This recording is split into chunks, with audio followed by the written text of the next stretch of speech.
Every team, every topic, everywhere. This is Believe. This is Sean Elliott, head coach of the Georgia State Football Panthers. You're listening to the Fun Belt Podcast. If you didn't know before, now you know why they call this the Fun Belt. Very excited about the Sun Belt. You know, while other conferences have been breaking up, our conference has become stronger. The state of Sun Belt football is the strongest in our history. I saw Fun Belt Conference, and I'm like, I don't know what this is. I got to join the show. It sounds a lot of fun. So, yeah, okay, where are we? We're 3-2-1? Are we 3-2-1ing this? We're already rolling. We're 3-2-1 it. 3-2-1. Good evening. My name is Jeremy Harper with Hellraiser.com. You are on the Believe Network with Fun Belt Podcast. With me is Dusty Thibodeau from the Warhawk Report. Good evening, Dusty. Buenos dias. And also with me is Shane Metlin from the Daily News Record, the most powerful newspaper on the East Coast. Good evening, Shane. Yeah, take that, New York Times. Yeah, Washington Post and all these other celebrated newspapers. Guys, Shane, you've got some breaking news tonight. Apparently, the NCAA and the government of Virginia have been at odds. The decision has come down. Shane, can you explain to us what has happened? They don't see eye to eye. NCAA President Charlie Baker and Virginia Attorney General Jason Miyares, who is a JMU alum, by the way. Ooh, okay. They don't see eye to eye on whether or not JMU should get to skip that second transition year and just be fully eligible for the postseason. And they've exchanged some letters, and nothing's changed despite the exchange of letters. So let me get this straight. There was a terse exchange of letters, and nothing has changed at all. JMU is still ineligible in its second year of FBS football. Yes. Cannot go to a bowl game as of now unless special circumstances arise, like there's a team that doesn't quite, there's too many bowl games and not enough participants or whatever. But right now, JMU is still stuck. Is that right, Shane? Shane, they're still in limbo. I think limbo is the best way to describe it. It's we're waiting to see what happens. We're waiting to see how many 6-win teams there are if JMU gets in. I mean, at this point, the only major question I have that I haven't really gotten answered, I'm going to try to get it answered, is so suppose JMU is 11-1, 12-0, something outstanding like that, and there aren't enough 6-win teams. Mm-hmm. Can JMU be picked for whatever bowl game they feel that the bowl sponsors want them to go to, or do they kind of just get slotted into the bottom spot because they're replacing the teams that didn't make it? I don't know about that question. I think that's like the only real major question to be answered at this point. Shane, would it not be wild if somehow the powers that be recognize the greatness of James Madison? They're the best. And send them to the Kibby Dome. Send them to the Kibby Dome where they will die in obscurity, but maybe in a New Year's Six bowl. That would be crazy. That would be pretty wild. It would be wild. And, it's hard. They have to be the conference champion to do that. Okay. And so that's, the question then. Keith Gill was asked this at halftime on the JMU radio broadcast on Saturday. Like, if there's any way they could play in a championship, he kind of punted that decision. He said, that's not my decision. That's something that the league has to vote on. It's like when the Pope says, that's up to the Cardinals. That's not up to me. It will be interesting if we get to those final couple of weeks. JMU is still undefeated, and the possibility of getting a team into the New Year's Six kind of lingers there. What they decide to do, I wouldn't count on anything major changing, but it would be interesting to see what happens if we get to that point. Of course, we talked about this a year ago when JMU was 5-0 and then they lost 3 straight. They're 6-0 now. Like, they'll have to avoid doing that again. Tibbs, but here's the deal, though. I'm sorry, Jeremy. It struck a nerve. You knew the damn rules when you went D1. Pay the pauper. Yeah. Oh my God! Like everyone else that makes a transition, and quit overachieving. Oh my God! Dusty's But right at the though. same time, I think back to watching the Bad News Bears where they're in the Astrodome playing, right? Everyone starts cheering, let them play, let them play. It's good for the league. We better all be behind JMU because that's even more money coming into the coffers for postseason appearances. So I love the Dukes going, but at the same time, quit bitching. You knew when you signed up for it that you were not going to be eligible for 2 years. Have we seen just a whole lot of bitching though? I don't think I Yes. have. You've seen a lot of bitching? Okay. I will say this, and we talked about this before we started recording. From like making my calls and sending my texts and everything tonight to kind of try to report on this story of the letter from Charlie Baker, it was very clear that the Attorney General's office did this on their own. Like JMU was like not like in the loop of like, oh, here's what's coming, here's the letters, here's what's going on. So I would think like, you know, on an official standpoint, JMU kind of stopped their bitching when the initial waiver was denied. They said, you know, they wanted the waiver to be approved. It wasn't. They moved on. But that's a pretty easy way to score points politically if you want to run for office, is just to like go after the NCAA. We've seen it in other states, and I think that's what we're seeing in Virginia right now. It's a Texas showdown in the postseason, and BetOnline is your #1 source for all of your baseball wagering information. With up-to-date stats, scores, news, and matchup breakdowns. Get the latest game odds, spreads, and totals for the NFL and college football at your fingertips with BetOnline's real-time updates and statistics, news, and odds. We have everything you need to stay up to speed on each LCS all the way to the World Series. Head to the website today or use your mobile device to get in on the action. Don't forget to use your promo code BLEAV to receive your 50% welcome bonus on your first deposit. Bet online, where the game starts. All right, so speaking of bitching, guys, we're going to move on for just a second. It's not really bitching. It's more like calling out. Did you guys catch the post-game press conference after the annihilating that South Alabama put on Southern Miss? I think it was something like 55 to, what was it, 55-3? Yeah, it was like 55-3, right? Just, I want to say that South Alabama put up 500 yards more offense than poor Southern Miss. But that wasn't even the controversy. The controversy had something to do with some outdoor signs. Dusty, what do you know about this developing story from Sunbelt International? You know, all the trolling that South Alabama did leading into that game, saying that they were the birthplace of Mardi Gras when they played Tulane. That didn't fare so well for them. Southern Miss gave them a taste of their own medicine, putting up billboards talking about that Southern Miss was just as good as your local school. Ooh. In reference and in close proximity to South Alabama. So the governor brought out the whooping stick again, just like he did 2 weeks ago against ULM, and beat the ever-living mess out of the Southern Miss Golden Eagles that are now black and blue, not black and gold. Craig Stevenson, show contributor there with AL.com, got the quote of the century from the governor, as in the post game, the governor's exact quote: whomever the administrator is that signed off on the billboards just needs to know that sometimes those things are great in a board meeting, but they'll get your ass kicked on the playground.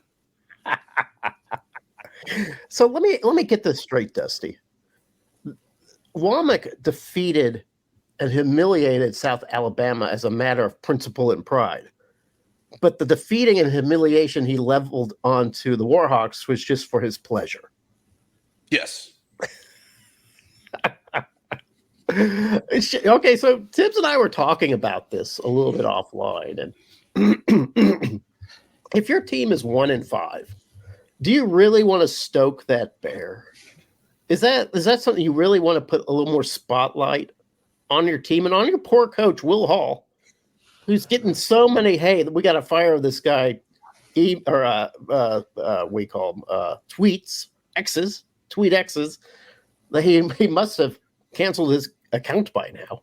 Why would you want to do that to your team?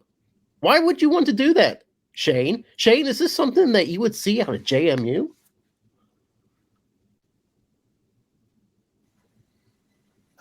Puts up the billboards that says our tuition is affordable, like isn't the same person who's thinking about Will Hall's job status necessarily. I don't know. But I also, here's my conspiracy theory. Ooh. Sometimes coaches stick together. Yes. They don't like to see one of their own get the kind of criticism and pressure and hot seat that Will Hall's under. Okay. Did Kane Womack try to turn the conversation away from should Will Hall be fired to like who put up these damn billboards? All right, because it's a tight coaching fraternity. Yeah. And there are coaches that don't get along, but there's plenty of them that do and like each other and don't want to see families uprooted and things like that. They've all been through it. Yeah. Maybe that's What if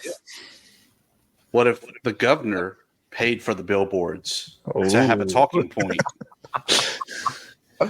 It's just something to motivate his team. Yeah. And but everybody knows you need that extra motivation when one of the country's worst defenses come to town.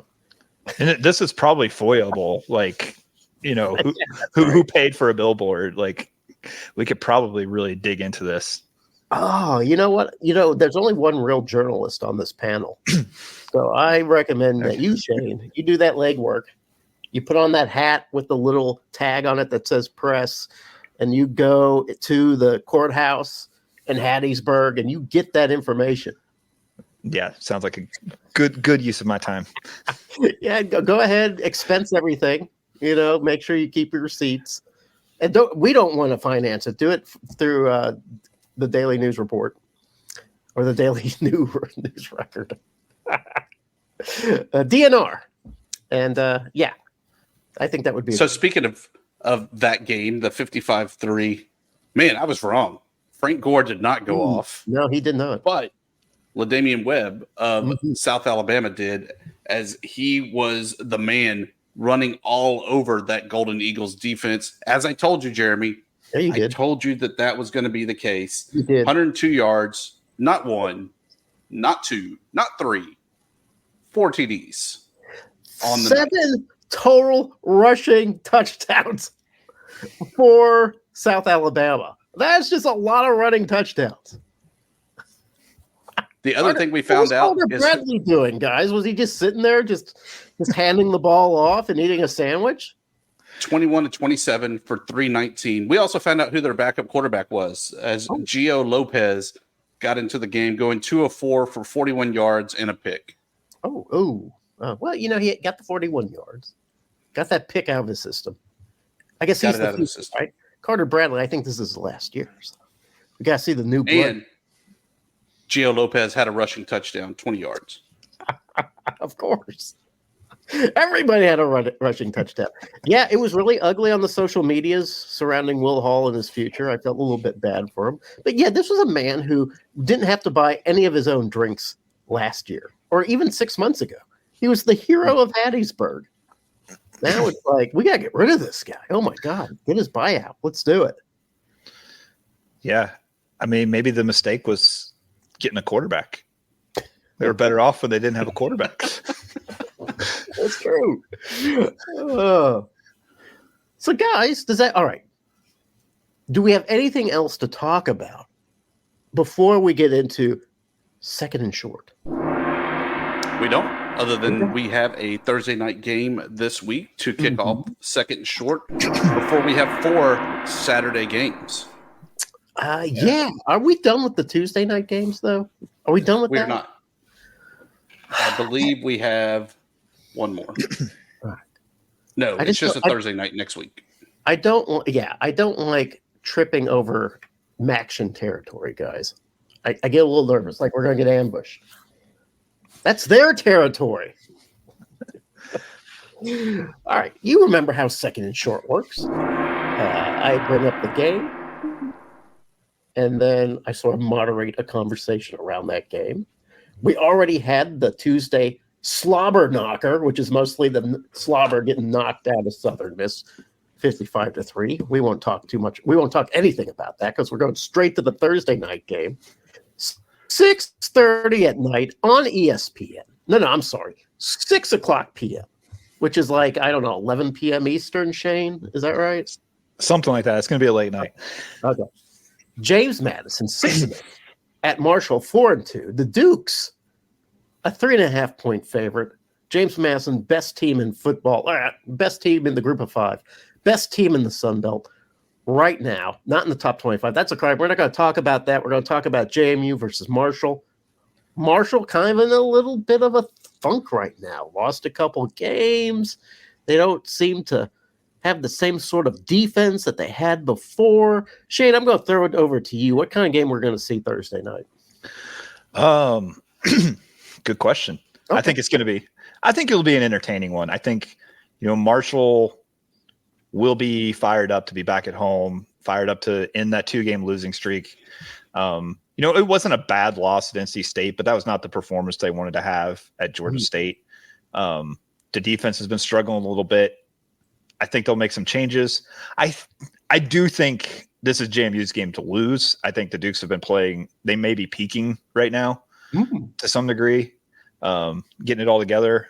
But going to Huntington, night game, students will be fired up.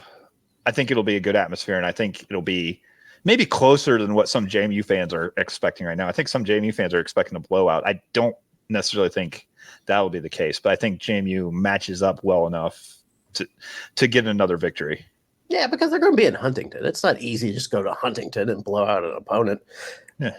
Tibbs, when will we hear the first We Are Marshall movie anecdote from the announcers? What year was the school founded? The school? I don't know either. But it was definitely way back when, and it's definitely already started chanting. I mean, Jeremy, don't be jealous that they have a great chant, a great tradition. Yeah. A great team. They have the Huff Shuffle. What more could you want other than the Dukes are rolling into town and they're going to snap this 5-game home winning streak that the Thundering Herd have, dating back to last season when they lost at home to Coastal Carolina. Wow. That's a big prediction. Yeah, I kind of think the same way, guys. I think James Madison wins this game. I actually think they beat the spread. But I don't think it's going to be an easy game to win. All right, then we fast forward into Saturday, my friends, October 21st. Should be a beautiful fallish day. I feel like it's going to be like maybe in the 60s in Arkansas, so I'm looking forward to that. First game of the day, though, doesn't start till 1 p.m. It's on ESPN Plus. What? What's this laughing? That was throat clearing. Oh, I okay. apologize. I thought you were laughing at me. No. I'm in a very No, he's laughing. He's laughing at my team. No, nobody laughs at the Warhawks. We cry with the Warhawks. Warhawks 2-4 at Georgia Southern 4-2, 1 p.m. on ESPN Plus. As usual, the Warhawks are sort of like disrespected by the Vegas odds makers. Eagles are a 16.5-point favorite. Would Appalachian State and Texas State give the Warhawks 16.5 points? I don't think so. Why should Georgia Southern be getting so much credit after the losses that they've had? Tibbs, explain to me why ULM is not only going to beat that spread, they're going to beat Georgia Southern, right? Georgia Southern has struggled when Davis Brin throws interceptions. Yes. The Warhawk defense is one of the most legit in the league and probably the best defense in the Sun Belt that he has seen so far. I think that is the difference, that the Warhawks cover and once again lose a heartbreaker, but cover the spread. Tibbs, who leads the Sun Belt individually in interceptions this year? That would be the guy from Georgia Southern. And Jatarius Evans, right? He has a pick six for 76 yards, the longest in the Sun Belt this year. Yeah, and doesn't he have 3 picks? Isn't that tied with the most? Am I wrong about this? Did I read this wrong? You read that wrong. Okay. Irregardless, you're absolutely right. Bryn, when he has trouble keeping the ball away from the opposing secondary, that's when Georgia Southern has trouble. Shane, is Davis Bryn going to have trouble against that Warhawk secondary? I think it's certainly possible. Like you said, that is a strength of ULM. And that's what's wild about the line to me is that it's that huge when you don't know what you're going to get from Davis Bryn necessarily. He's 5 touchdowns one game and 5 picks the next. That's a little bit of an exaggeration, but not much. It's a little hard to know what you're going to get, and that dictates what happens to Georgia Southern. And I sit here corrected, Jeremy.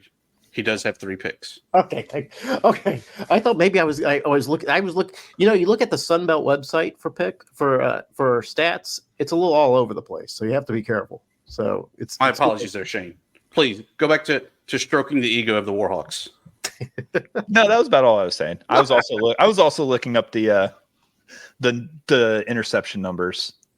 Yeah, well, I'll tell you another number. Nobody has more interceptions this year than Davis Bryn, and partly is because he threw 5 picks against. It's really hard to recover that from that 5 picks against Wisconsin. Kind of hard. Yeah, the vast majority of them came in 2 games, but that's the 2 losses too. Yeah. So I mean, it tells you that that's sort of what they live and die on is him avoiding those turnovers. And that's a big part of their offense is the passing game.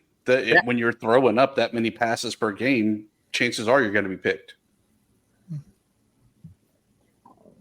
So, in the Texas State, Appalachian State games, ULM lost by a total of 3 points. So that's Jeremy. Crazy. I thought I'd bring that up just to deepen Tibbs' woe and chagrin.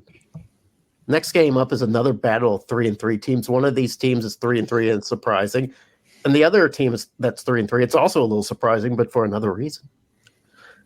6 p.m. on the NFL Network, Appalachian State visits Old Dominion. The Mountaineers are a 6.5-point favorite. And let's face it, the Monarchs are just a weird team. They have they have a pretty good defense, but they have the 96th ranked offense. Offense so bad that they nearly lose to programs like Texas A&M Commerce. But then they beat up on teams in the Sun Belt West. Meanwhile, Appalachian State, they get Coastal at home. They got the home crowd there. Everybody's juiced up and ready to see a Mountaineers win. Can't get it done against a Coastal Carolina team that's still dangerous, but maybe not as good as it used to be. Is this a game where Old Dominion kind of fakes out Appalachian State and sneaks out a victory and tough to play Norfolk, Virginia? Or does Appalachian State kind of wake up and say, hey, we still have some tricks up our sleeve? Shane, explain how this is going to work. I don't know if it's tricks up the sleeve, but App State, despite the loss to Coastal, I feel like has been evening out a little bit. I don't know. It's hard to articulate what I'm saying here, but I do feel like we're seeing less up and down from App State recently, whereas it's almost nothing but up and down from ODU.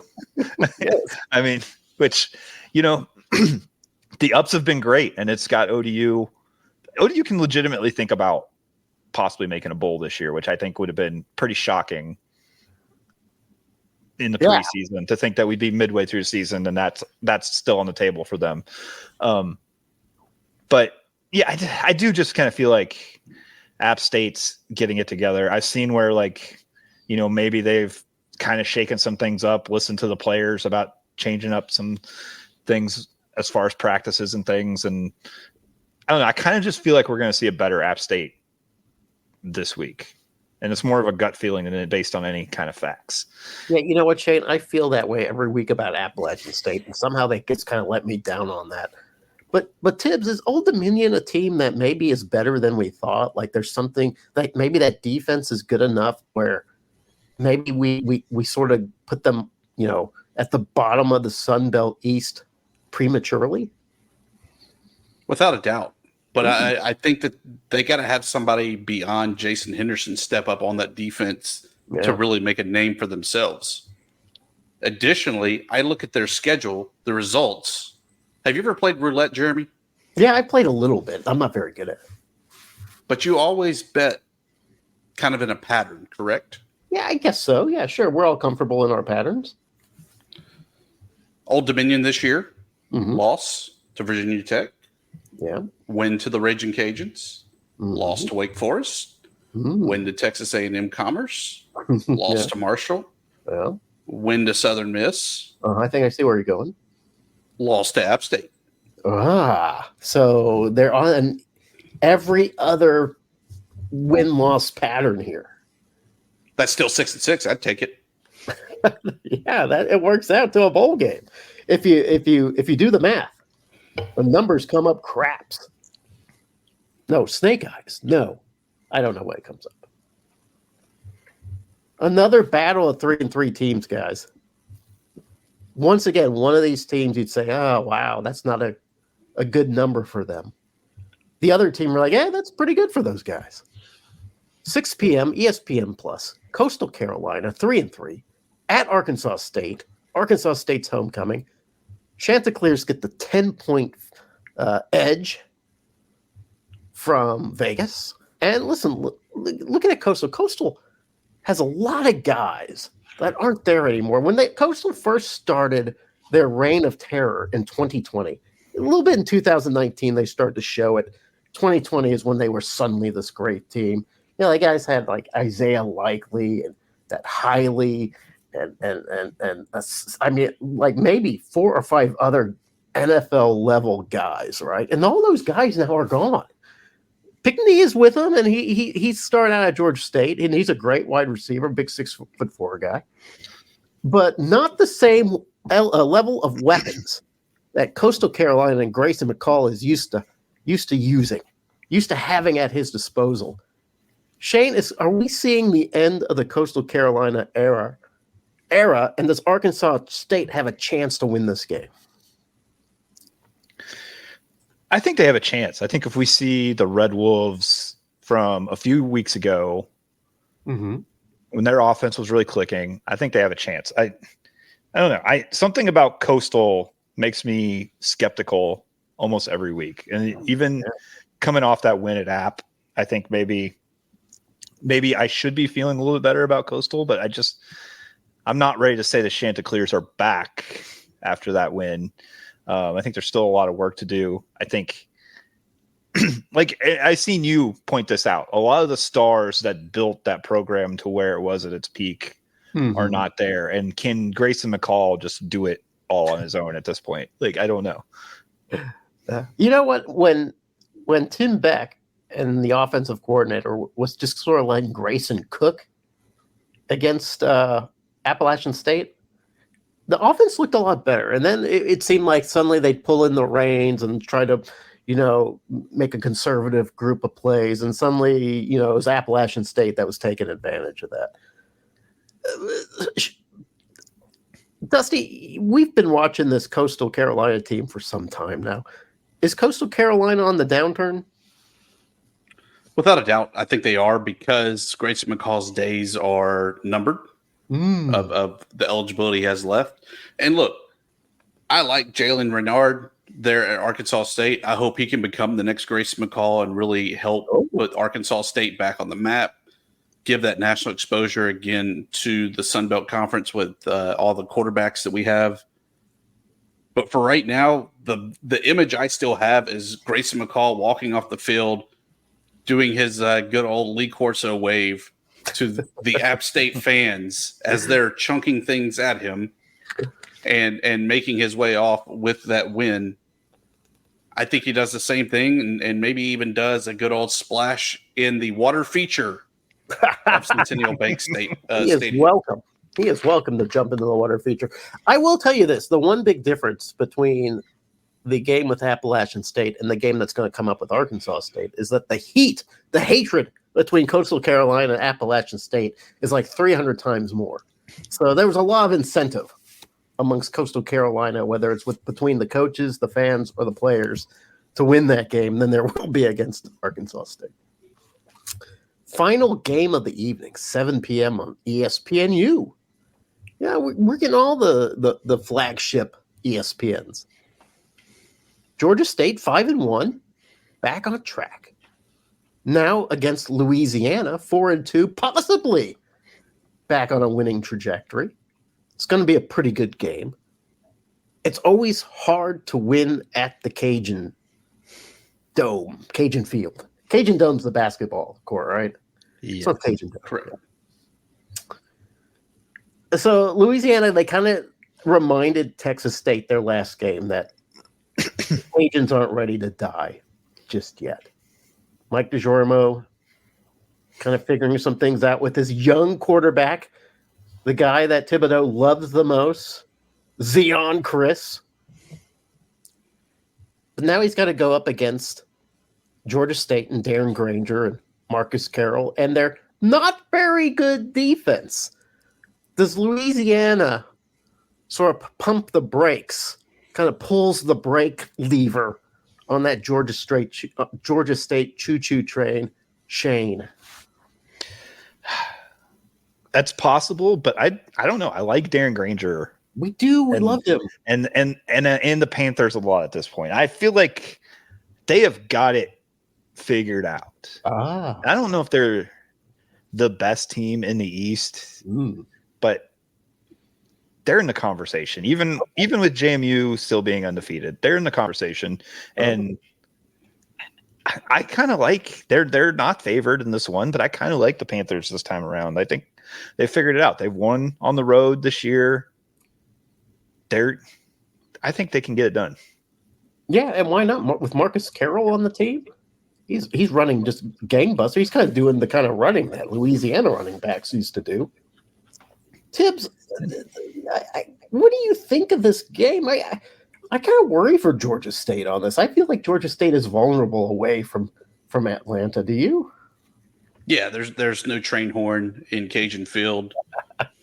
There's a solid defense. This game reminds me coming into it a lot of what we saw when Texas State and the Cajuns were getting ready to match up. And we saw how that worked out for the Viva La Boomcats, that they went back to San Marcos with that Sun Belt Conference loss. Yeah. I think the Panthers and Sean Elliott are crawling back to the ATL with their second loss on the season. You know what the underrated part of this for me, for when you look at Georgia State, is we got on their defense so much week one when they gave up 35 points to an FCS team, and they have not given up points to anybody since. I mean, I think you've got to score more than 25 points to beat them. Most teams don't do that against Georgia State. I think their defense is underrated. Oh, okay. Yeah. Well, and like when you look at the metrics, and the metrics don't always tell you everything. Georgia State's like sort of on the bottom of the second page, kind of in the 90s for defense. But maybe that's unfair. You know, when I look at Georgia State's defense, I don't think, oh, that's a soft defense. You know, every now and then they'll give up a big play. Well, who doesn't? But yeah, and I think that what it all boils down to will be Zion Chris. Is he mature enough to make plays against this Georgia State defense? Is he mature enough to go toe-to-toe with Darren Granger? It'll be an interesting. Yep, go ahead. And as we said before, if Darren Granger has an off night, who's stepping up to fill those shoes? That's absolutely right. It's usually Marcus Carroll, but not always. Yeah. So there it is, guys. We did it. We completed it once again. Another successful edition of Second and Short. Just don't rename the segment called the Tush Push. Tush Push would be such a better name for this segment. That's a sore subject when the Warhawks couldn't punch it in on the one. Did you try to Tush Push? Yeah, and it fell. Oh, wow. Huh. Not enough pushing on the tush, huh? Yeah. You gotta get behind that caboose. So now's the time of the show, Tibbs. It's plugs, promos, and parting shots. Tibbs, give us one. I'm sticking with what I had last week. Go Okay. to funbeltpodcast.com. From That's a good there, idea. you can see our full catalog of shows. Click on the shop button, get your Viva La Boobcat t-shirt, your Fainting Goat of Yeah. Arkansas State, as well as our logo, beautifully embroidered. Not embroidered. It's not embroidered. It'd be cool if it were. It's an iron-on that's really Yeah. fancy and cool. On a t-shirt, good quality. I like it. I should be wearing it, but I'm not. I decided to instead rock this.